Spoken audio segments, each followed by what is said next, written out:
The military education is different than academic education. We're taught to make mistakes. So every day I'd fly and we had to kill the engine on our aircraft and crash. It's called auto-rotation. I used to fly R-22s, and it's the scariest thing you've ever done. But every aircraft we do, I was cross-trained in all the aircraft. We always practice crashing.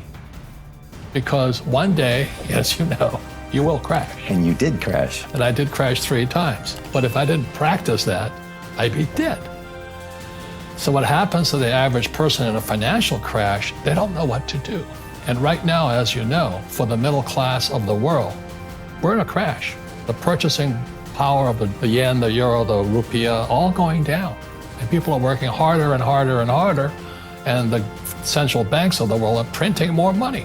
Interest rates, Trump just told the Fed, don't you raise those interest rates. Well, that screws all the savers. Right. I was on CNN calling the crash of 2008. I said, Lehman's going down. You can check it out. I said to Wolf Blitzer, Lehman's going down. And he goes, oh! And he got kind of flustered because they're not allowed to say stuff like that. Right. And we had Jean Chatzky, who represents Wall Street, the mutual funds and 401k guys. She goes, so they don't want what we know out there. So that's why fake is fake money, fake teachers, fake assets. How can you explain that to people? And then what do they need to know about fake assets to protect themselves, especially from this upcoming crash or crisis that's going to happen? Can I give you a very simple? Please. Okay. This here is a balloon. So in 1971, Nixon took the dollar off the gold standard. So what did that mean? That meant the U.S. government, the U.S. Treasury, could now print money. So the U.S. Treasury would sell a bond to the Fed. Over here would be the Bank of England, Bank of Japan, ECB, and all this. The financial industry is 2 things, debt and taxes. Debt and taxes. And that's where fake starts. 1971, Nixon took the dollar off the gold standard, and the U.S. dollar became debt. And we still tell kids to go to school, get a job, work hard, save money, and get out of debt, and invest in a well-diversified portfolio of stocks, bonds, mutual funds, and ETFs. That's not it. Now, who tells them to do that? That's the most ridiculous thing there is. The book starts and it says, lie number 1, saving money will make you rich. Yeah, it never will. You know that. Because they can print it. Why would you save it and why would you work for it if they can print it faster than you can work for it? And number 2 is they keep dropping the interest rates on it. And today in the world, America especially, is this gap between the rich and everybody else.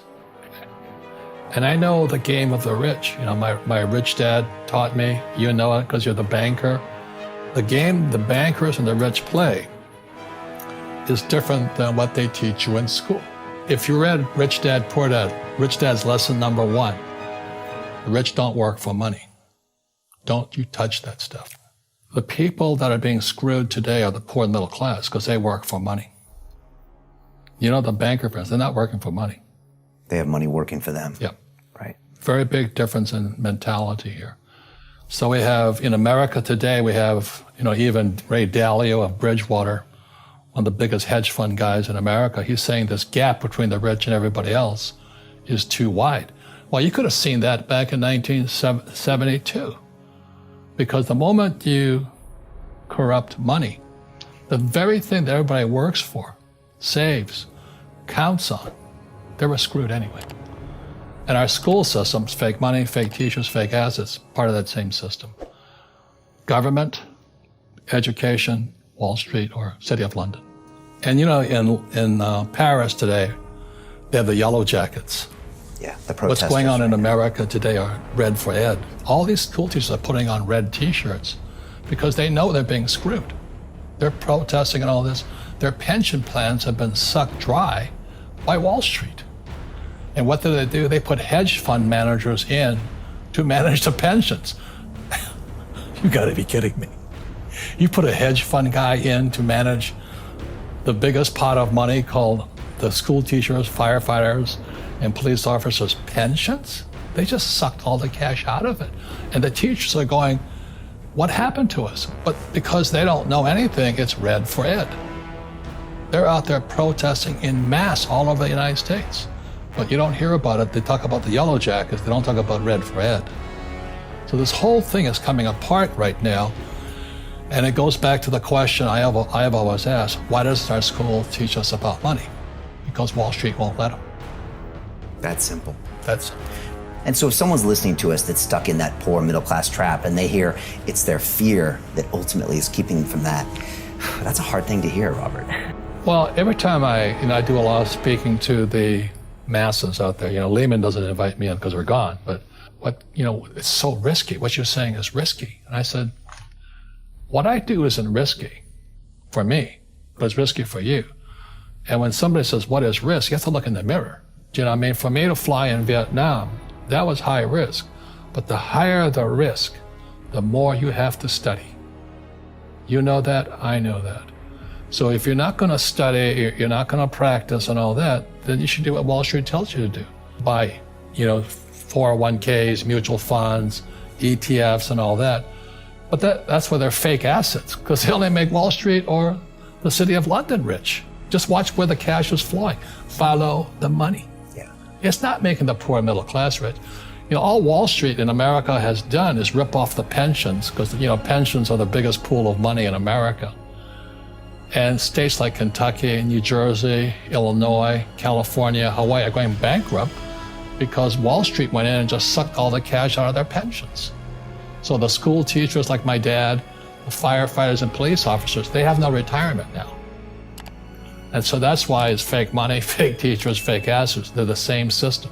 You see, in '71, that's where fake starts. My rich dad sent me a letter. I was stationed on an aircraft carrier off Vietnam. And it says, hey, did you know that Nixon took the dollar off the gold standard? And we didn't know. We're not in the banking industry. And he says, watch out, the world's going to change.